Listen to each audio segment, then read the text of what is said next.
We'll go over some of the worst mistakes engineers make and how to avoid them. Do you have a PPT? No? Okay. We're doing it different today. So I didn't bring a presentation, I didn't make a single slide.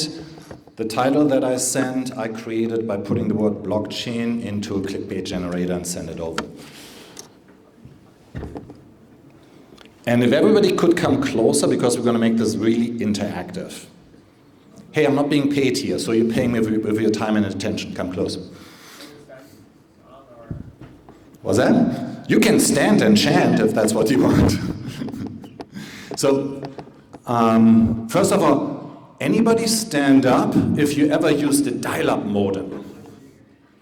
Anybody? No one? Okay. All right, I'll make it simpler. Anybody stand up if you ever used the World Wide Web? Stand up. Come on, it's going to be your exercise for the day. Awesome. All right, so in the following order, we have you sit down. Have you used a DeFi solution in a non-custodial wallet? If so, please sit down now. I'm trying to assess who I'm talking to. Okay, almost everybody. If you have, you can sit down. All right. If you have bought Ether, the mining reward on Ethereum, you cannot buy Ethereum, you can only buy Ether. In that case, sit down. Okay. If you have bought Bitcoin, you may sit down. Okay, if you haven't any of those, please leave the room, go home, buy Bitcoin. No, stay. All right, I'll give you a little bit of background why you may or may not want to listen to me. First, the obvious, funny accent originated in Germany. I was a software developer for a very brief period of time in the 80s. Discovered I wasn't all that good at that. So went to school to get a degree in classical literature and linguistic. Discovered I wasn't good at that either to become a teacher. I have no patience whatsoever. And so I enrolled in law school. After law school, I stumbled into the internet, became general counsel of one of the first internet service providers in Europe, and we stumbled into the beginning of the IPO craze, and before we could go public, we got acquired, and I retired. And that was 23 years ago. After a day of retirement, I got bored, moved to California, La Jolla, and we set up a venture fund. And we had the mission of building the World Wide Web. What do I mean by that? Everybody stood up earlier, said, you've used the World Wide Web. You probably have never seen it. So when I grew up, I bought a modem and plugged it into my Commodore 64. And I was very excited when the 56K modem came around, because that's when we had 1,500 affiliates running around installing those. This was awesome. It only took 90 seconds to load a page on Amazon. It was very exciting. But what's my point? So back then, most people weren't on the World Wide Web. They were using AOL, AOL's Walled Garden, or CompuServe, or someone else.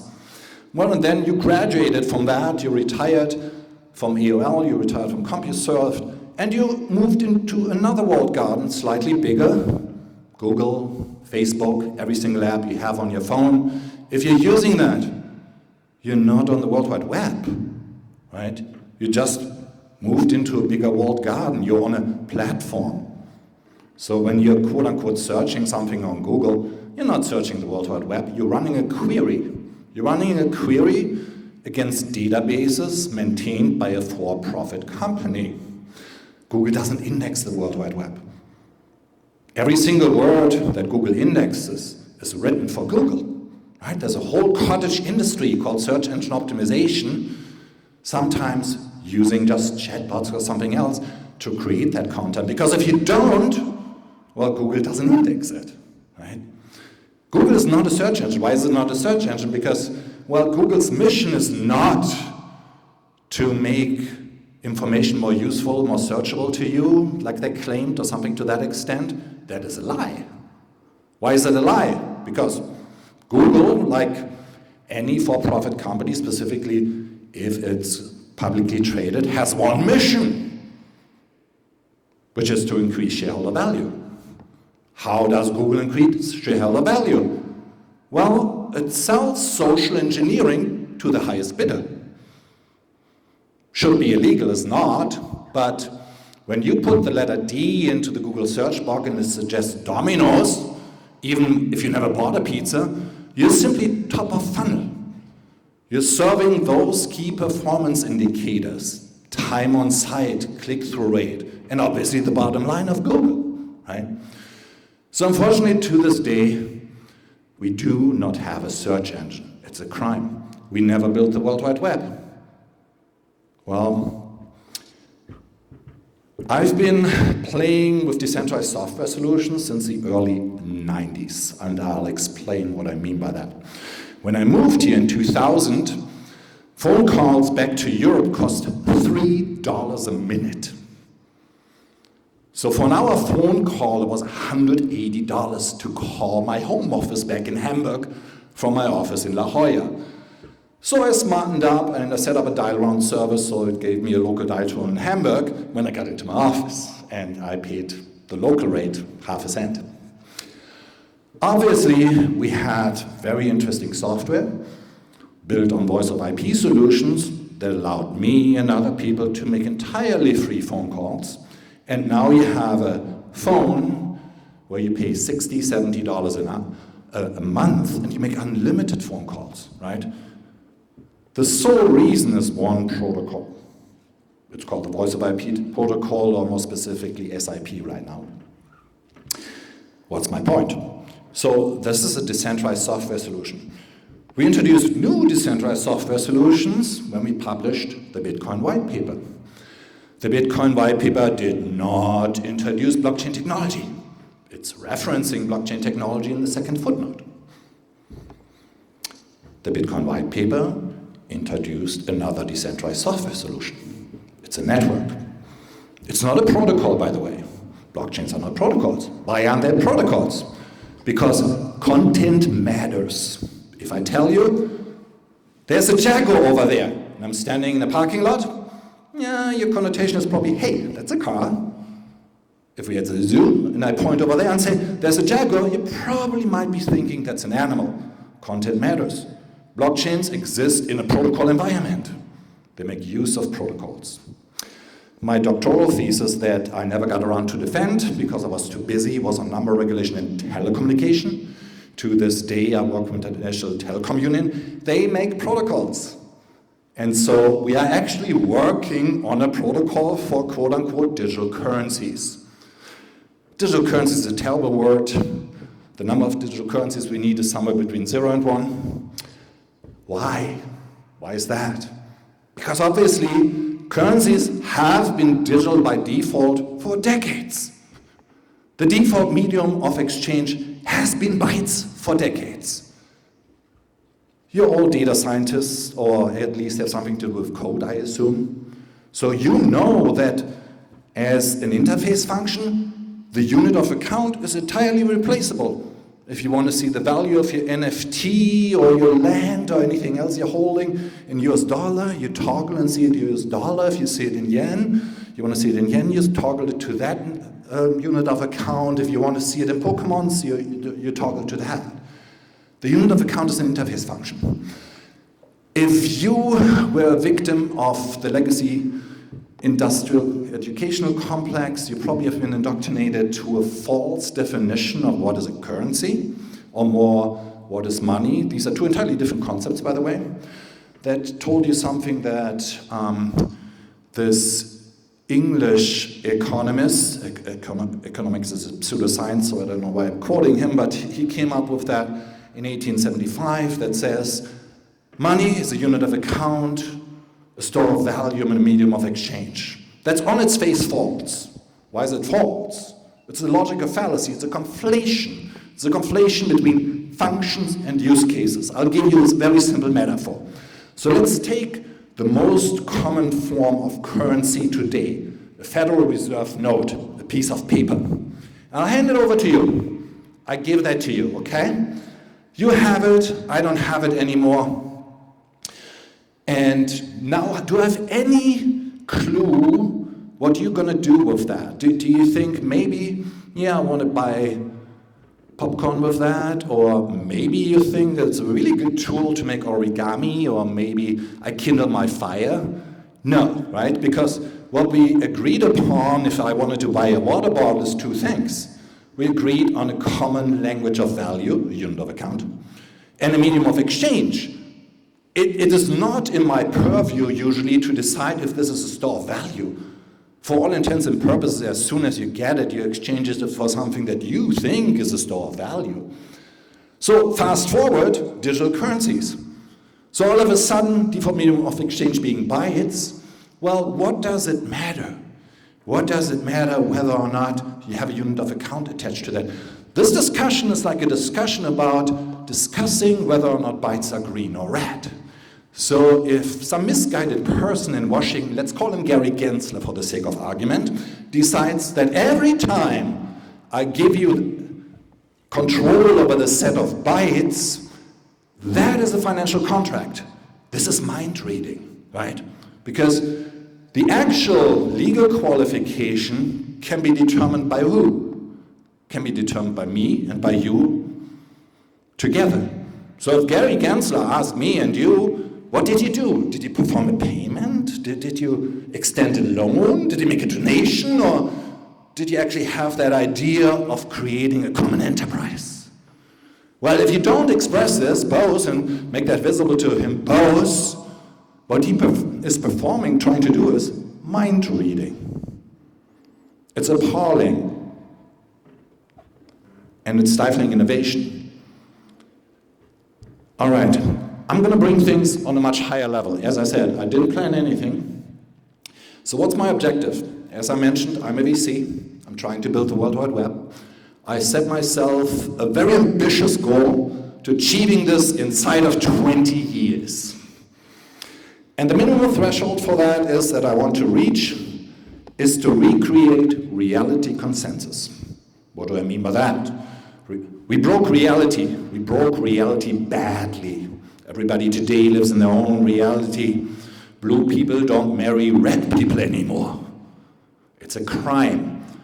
We allow these for-profit companies to sell social engineering as a service for their own benefit, and as a result, they make you, all of you, a non-player character in a game called Google, in a game called Facebook, in a game called anything else. You hand over your human agency. So, if I wanted to give this talk a title, I would have called it, I want every single person here to have property rights to all of your bytes. It's entirely possible. And it's a paradigm that the Bitcoin white paper introduced. There's more important technologies. This is just a very good symbol. And everybody should own some Bitcoin, not financial advice, not legal advice, personal opinion. But ultimately what I want you to do is own your bytes, own your agency. It's a human rights violation to custody you. It's a human rights violation to custody any of your data. And I always do this because it's not about your data, right? Data has no value. If I gave you a hard drive with all the data that Cambridge Analytica had, that it used to manipulate people not to vote, it wouldn't have any value to you, right? It would be entirely valueless. What makes it valuable is to use it against you, to manipulate you into something that you wouldn't be otherwise doing, because they know at that point in time when you put the letter A into a box what the next letter should be, not what you want it to be. So what I want, what I've been demanding since I wrote an article about this 17 years ago, I want to set my own objective when I engage with digital technologies. Right now, the state of digital technology is as follows. Imagine you buy your first self-driving car, and it decides you should be going there using this way. This is how digital technology works today. I have a very, very simple request. When I engage with technology, including digital technology, I want to set my objectives first. I want to be smarter, I want to be happier, I want to be healthier, wealthier. What I don't want is some unknown entity to socially engineer me into a certain action. There's probably a child that's drinking bleach right now. What's my point? The point is that we can probably follow this back to the child putting the letter C into a search box, and it took it down a funnel that ended up in this real-world result. So what we missed doing is create, and again, nerdy lawyer language, the agency attribution layer for digital technologies so that we can surface these technologies. That's why I'm saying you've never seen the World Wide Web, you've never used the World Wide Web, you've only jumped from one platform to another. That usually makes you into a non-player character. So how do we fix that, obviously, right? So that means we need to completely, entirely reverse the architecture of what we call the web. So right now, to simplify this massively, we're using a client-server architecture using underlying database solutions. The core problem are database solutions. Again, simplifying it massively. Think about something very simple that you probably use on a daily basis, which is your checking account, or legally your demand deposit account. You might use it in very different ways. You might use your debit card, or you might use an app while I'm talking to you, or in any other way. While you're interacting with a database that's maintained by JP Morgan Chase, BofA, or by any other middleman, usually 4.5 on average, that leisurely share your personal identifiable data with on average 4.5 entities. Well, do you necessarily want that? Is this necessarily safe? Could you have done all these transactions in cash? The answer is usually yes. But we are just making the assumption that by virtue of you doing this, you're just committed to that, and that's just fine, that we use this wholesale surveillance system deputizing commercial agents and just assume that we are all criminals. But that's not even the most important thing. It's also really, really dumb. It's dumb from a technological perspective. Any byte that you're committing to a database silo is dead. You can't program on it unless you're the person that's maintaining this database. But then also, well, now you're exposed to any type of cybersecurity, political insecurity, and a whole host of things that you weren't really aware when you swiped your debit card, that you didn't consent to, and that's from a technical perspective completely, utterly unnecessary.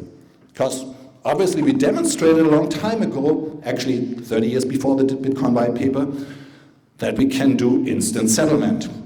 In telecom we call it a prepaid calling card, but now we have seen it thousands of times, inventing the same thing. But anyway, so what we need to work towards is something very simple, a network of mapped cryptographic primitives, and that doesn't sound simple at all, so I'm going to make a metaphor.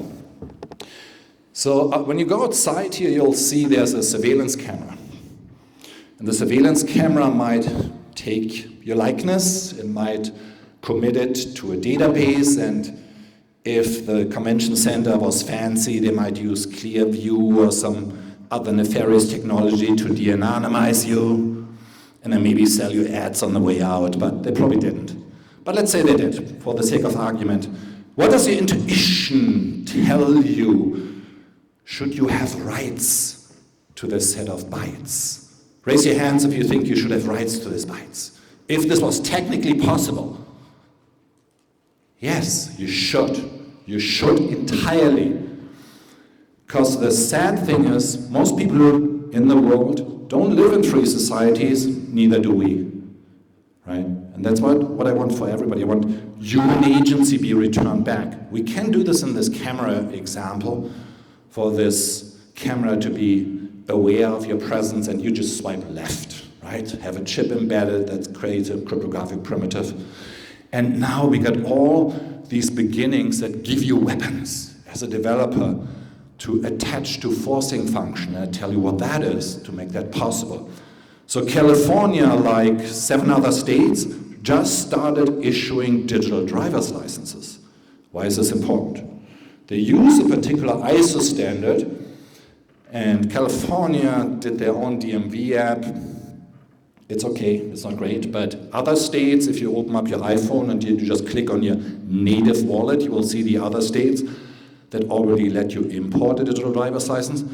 These use an ISO standard and a principle, a cryptographic primitive, that already works here at LAX, works with Homeland Security, works with law enforcement in those states that let you share that information in a very specific way. So what you do is you unlock it and your counterparty gets to access certain information. And I always call it, for simplification, a green check mark, because if you engage with a border agent or a policeman for that matter, they're not really interested what is your first name and last name, where you live, how old you are. They're interested, do you have a valid driver's license? Are you okay to pass, right? So what's my point?